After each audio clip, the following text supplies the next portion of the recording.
our first speaker, Mr. Keisuke Sadamori, Director of the Directorate of Energy Markets and Security for the International Energy Agency in Paris. Keisuke Sadamori was appointed Director of the Energy Markets and Security Directorate in 2012. Prior to joining the International Energy Agency, Mr. Sadamori, a Japanese national, held many senior positions at the Japanese Ministry of Economy, Trade and Industry, and most recently was Deputy Director General at the Minister's Secretariat. Mr. Sadamori served as Executive Assistant to Prime Minister Kan in 2011 when the Great East Japan earthquake and tsunami hit Japan, causing the Fukushima nuclear plant accident. Before this, he worked on international energy affairs and was the representative of the government of Japan in such important fora as the International Energy Agency Governing Board in 2008 and 2009. He also served as the chief negotiator for trade and investment agreements with Asian countries in 2009 and 2010. Mr. Sadamori, please welcome on stage.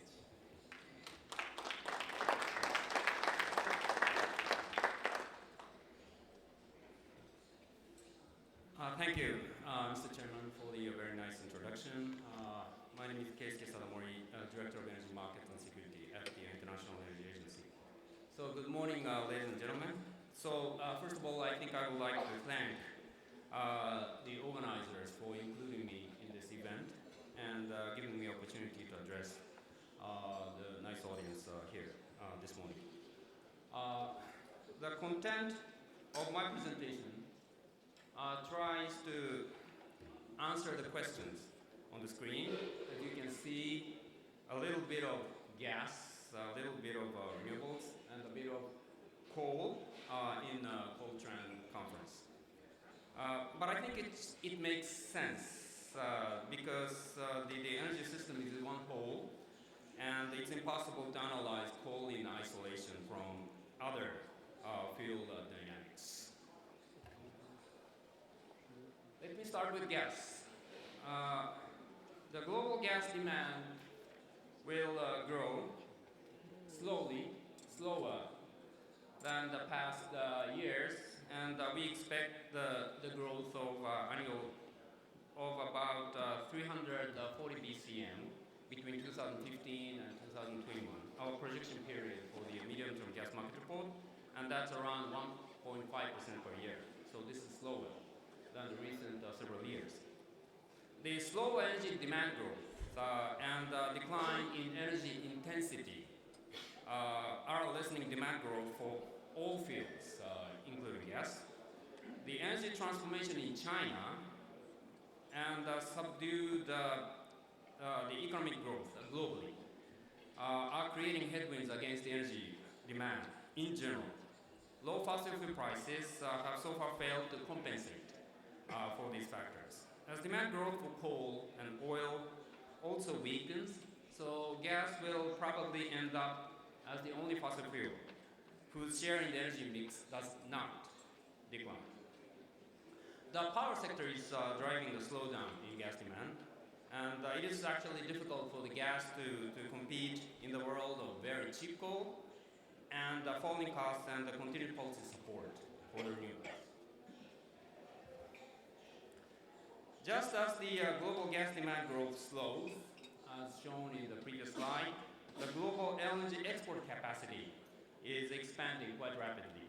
Between 2015 and 21, the global LNG export capacity will increase by 45%, and 90% of that will originate in the United States and Australia.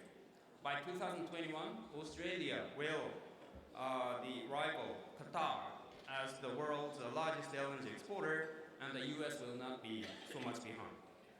Such massive expansion and substantial diversification of supply sources will result in an increased globalization of gas market and a greater connectivity across regions. But global gas prices are set to remain under pressure. So today's somewhat oversupply and low prices offer a window of opportunities for countries to embrace gas as an important component of the energy mix. Going forward, we expect this trend to continue and for the developing Asia to emerge as the key engine of LNG growth amid substantial changes in the LNG trading patterns. First, the imports of Japan and Korea are expected to stagnate or even decline depending on the nuclear comeback in Japan. And this is actually a big change compared with the past 6 years. When you see that red part, that's Korea and Japan, accounted for around 40% of the net increase in imports. So that was in the past, but on the other hand, it will come down to the negative territory. It could come down to the negative territory. In Europe, the LNG imports are expected to increase substantially by around 30 BCM relative to 2015 levels. The reason's flexibility to take in more volume is limited by the slow demand growth, cheap coal, and the competition with the Russian gas volumes. China, India, and the developing Asia will be the key destinations of those incremental LNG supplies, and the region has potential for large growth in demand. But unlocking it will require continued progress on the market and the environmental regulation, as well as the build-up of the necessary import infrastructure. Talking about that, so that means that the strong growth in gas demand in Asia is not a given. However, as the field faces important challenges, and the investments in the gas-fired power generation in many developing countries has remained at modest levels despite the recent falls in the LNG prices and the environmental and the flexibility benefits of the gas power. In many cases, the preference is still given to coal-fired plants. The key reason is much larger investment needed associated with the gas-fired power plants when the outlays required for the full supply chain are taken into account. Meanwhile, the investment in the new LNG export capacity have come to a halt. 2015, we already saw a slowdown in new investment decisions, but was somehow supported by the kind of a long-term contract signed well ahead of the fall in the oil prices. In 2016, the real impact is finally emerging. So just one brownfield project has been sanctioned so far this year. So as producers are slashing investments, there's a risk for the tighter markets in the next decade. So the concerns about the gas supply security could reappear on the horizon earlier than many people expect. So this is about the gas market outlooks very briefly, and then let's move on to the coal and to a kind of a longer term perspectives. As you know, that the IEA's the World Energy Outlook's central scenario for the long-term projection, that is called what we call the new policy scenario, which is a central the scenario, and in that we expect that the fossil fuels in all types will play a substantial role toward the 2040. But here, I picked something different, which is what is called the 450 ppm scenario. And this is a scenario for the low carbon energy systems to appear a lot more quickly than the new policy scenario. And hence, the coal's role in the energy mix is smaller, of course, than the new policy scenario. But let me remind you that this 450 ppm scenario that I will talk about is not the forecast of the IEA, but it is the picture of what must happen if we are to stay on track to the 450 ppm or the global temperature increase of 2 degrees Celsius toward the future, and what kind of energy mix must happen in that picture. So let's start with Europe. Despite the general belief that the coal is dead, in Europe, it is today just about a quarter of the power generations. And but of course, that said, policies in place and cost reductions of the renewables are driving the retirement of coal power plants, and the role of coal in Europe's power mix will become minimal. Wind and solar will replace the coal power generation, and that requires more flexibility on the system and posing some challenges on the grids and demand responses and others. I call your attention to what we call the hidden fuel, which is the energy efficiency, which through the lower demand is expected to play a significant part of the emissions reductions. Let's take a closer look at wind and solar power. Today, double-digit shares of the wind and solar in the annual electricity are becoming more and more common. And at times, the share of these the resources, variable resources on the grid can be much higher. For example, in certain day in May of 2016, the wind and solar alone generated about 90% of the power demand in Germany during some hours of the day. And as you can see, a number of countries will also see higher shares of renewables in the years to come. And responding to this trend, the IEA has recently established a dedicated unit on system integration of the renewables.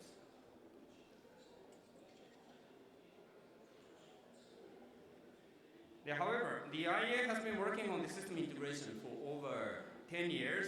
Some of you may be familiar with the IEA's grid integration of variable renewable programs, which we call GVAR. Let me share the three main messages from our analysis. And the first is that integrating a very high share of wind and solar is technically possible. But of course, it's a question of speed and cost. Second, when the variable renewable deployment is just starting, they're basically like a negative load, and their impact is negligible compared with the kind of demand fluctuations. But the attention is needed to avoid the local hotspots of deployment, and it is also important to upgrade the system operations. Third, when we look at integration of variable renewables in line with the long-term projections in this 450 ppm scenario, we need to tackle these issues from a whole systemic perspectives. And too often, system integration is looked at adding VRE, variable renewables, onto the existing system, but actually this approach is not so cost-effective. What we need is to kind of re-optimize the entire power systems with a view to make it more flexible, and this includes 4 technical options. One is the flexible generation, like gas turbines in particular, the smarter and the stronger grids, and third is the storage, and fourth, the kind of load shaping techniques such as the demand responses. Regarding coal generation, already today, coal plants are providing flexibility in Germany or Denmark, and the plants have been retrofitted to allow for much more flexible operations for those coal-fired power plants. And going forward, this will be the case more and more in many the countries. So there are many options for the system integration. This is not just about adding storage, better flexibility in the way we operate the systems, including the coal-fired power plants, and that is the key.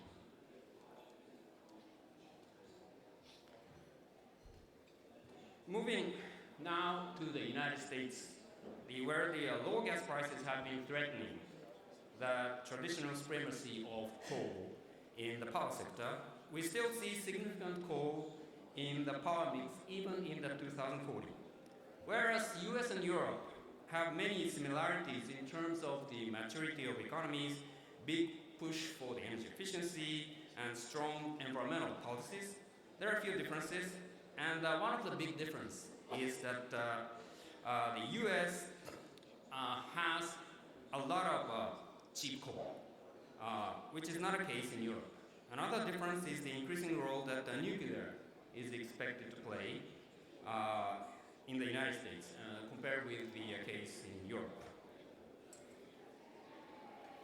In China, and that is the largest coal consumer, we all know, and the largest coal electricity generation. There are currently over 900 gigawatt of coal-fired power generation capacity, which even running at a relatively low load factor generate over 4,000 terawatt hour of electricity per year. And this is just about the size of the current electricity consumption whole in the United States.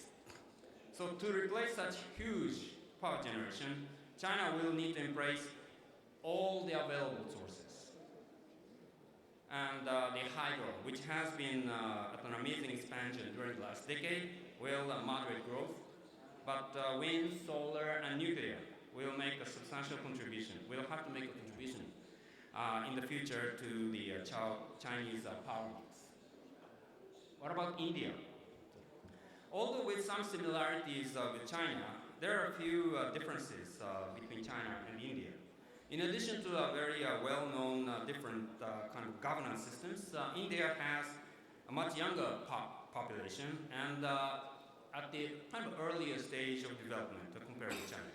And therefore, the higher potential to grow exists, also in the economic terms. In our 2-degree scenario, 450 ppm scenario, electricity consumption in India will triple until 2040. And that's roughly the 1,000 terawatt hour of current annual cogeneration in India. And that's dwarfed by the 4,000 terawatt hour in China. But it doesn't mean that the things in India to be easier than in China, because growing power demand at a time when the largest electricity source is shrinking, and that's a big challenge for the coming years. Now, going now to the specific technologies, the question is how to make coal compatible with any low carbon scenario. And you can see that even the most efficient coal power plants, the available in this moment, that's ultra supercritical or even the IGCC, are very far from the level that the 2-degree pathway would require. The current state-of-the-art coal power plants emit over 700 grams of CO2 per kilowatt hour. On the other hand, the electricity system globally needs to go below 100 toward the 2040. So the transition from the subcritical to ultra supercritical, high efficiency power plants, that's a very positive step in terms of the reducing the CO2 in a practical way, but in the long term, that is far from what is needed. So dotted line below shows an average of what the CCS coal plants can achieve, and these plants can surely play a very important role in a low carbon economy. And that's actually difficult to imagine for the unabated coal-fired power plants. Having said so, in the long term, only the CCS plants can be compatible with the climate targets. But the current chart shows that the CO2 improvement achieved by the higher efficiency, the coal power plants, in a 450 ppm scenario. And indeed, the IEA also suggested what we call the bridge scenario in our past, the climate change related, the World Energy Outlook reports. And that is a set of low-cost options to achieve the CO2 emission peak a lot earlier than the current policy trajectory, around 2020s, without substantial economic burdens. And there are several elements in that. And of course, the highest the part of that bridge scenario is about improving efficiency. About half of the CO2 emission reduction will come from the improved efficiency in various, across the sector. But in that bridge scenario, the improving efficiency of coal-fired power plants, eliminating the subcritical power plants, start building the new one with subcritical and only allow the really high efficiency power plants, best available technologies. And that's one of the very important pillars in our bridge scenario to deliver the emission peaking. Of course, that's less than what the 2-degree path requires, but we seriously believe that actually the improving the high efficiency, the promoting high efficiency coal power plants, that's very important as a kind of very immediate way to reduce the CO2 reductions. And of course, in case of the CCS, given the losses associated with the CO2 capture, we need more efficient plants if they are to be retrofitted to the CCS in the later years. So toward the 2050, 90% of the coal power plants worldwide will have to work with CCS in this 2-degree scenario. Now, so this is a kind of the coal roadmap from now on to the 2050, and the contribution from the subcritical plants will decrease, and the supercritical, ultra supercritical plants, the R, should increase. And likewise, then CCS starts growing in the second half of 2020s and become majority by 2040. The historic Paris Agreement, they could provide a good momentum for the CCS, looking on to the 2050, particularly the role in delivering negative emissions. So Paris could be a turning point for the CCS, but only if action matches ambition. And actually, it has to start with. So here's a wrap-up of my presentations, and thank you very much for your attention. I'll be happy to field whatever questions you have. Thank you.